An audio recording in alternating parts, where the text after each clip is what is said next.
If you don't know me, I am Godavari. நேமே டிஃப்ரெண்ட்டாக இருக்குல்ல. இதை வச்சு தான் 23 இயர்ஸ் ஊட்டிகிட்ருக்கேன்.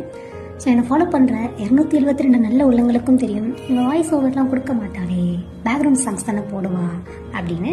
ஸோ இதுதான் என்னோடய first voice over video. So இன்றைக்கான மினி டாக் என்ன அப்படின்னா, நம்மளை வைவாக்கு இன்வைட் பண்ணியிருந்தாங்க.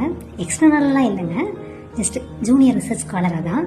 ஸோ போகாமல் இருக்க முடியுமா, அதான் கிளம்பிட்டோம். அப்புறம் என்ன, காலேஜ்லாம் போயிட்டு வைவாலாம் சூப்பராக பண்ணாங்க. பிஎஸ்சி ஸ்காலர் எல்லாருக்குமே ஒரு ஃபீல் இருக்கும். யாரோட வைவாக இருந்தாலுமே லாஸ்ட்டில் ஒரு லைன் சொல்லுவாங்க பார்த்தீங்களா, அது வேறு ஃபீல் கொடுக்கும். நமக்கு இல்லைனாலும் நம்ம சீனியர்ஸ் வாங்கினாலும் சரி, நம்ம ஜூனியர்ஸ் வாங்கினாலும் சரி, அந்த ஃபீல் வேறு லெவலில் இருக்கும். அதே ஃபீலோட வைவாவெலாம் சிறப்பாக முடிச்சுட்டு சொல்ல மறந்துட்டேன். எங்கள் காலேஜில் எப்போ யாருக்கு வைவா நடந்தாலுமே பிரியாணி கன்ஃபார்ம். ஸோ அப்படியே பிரியாணிலாம் சிறப்பாக சாப்பிட்டு முடிச்சுட்டு டாட்டா பை பை சொல்லிட்டு நானே என் ஃப்ரெண்டாக எந்த கிளம்பிட்டோம். ஸோ எந்த காலேஜ்னு கெஸ் பண்ணியிருந்தீங்க அப்படின்னா கமெண்ட்ஸில் சொல்லுங்கள். ஸோ நெக்ஸ்ட் ஒரு மீட் பண்ணலாம். Tata guys.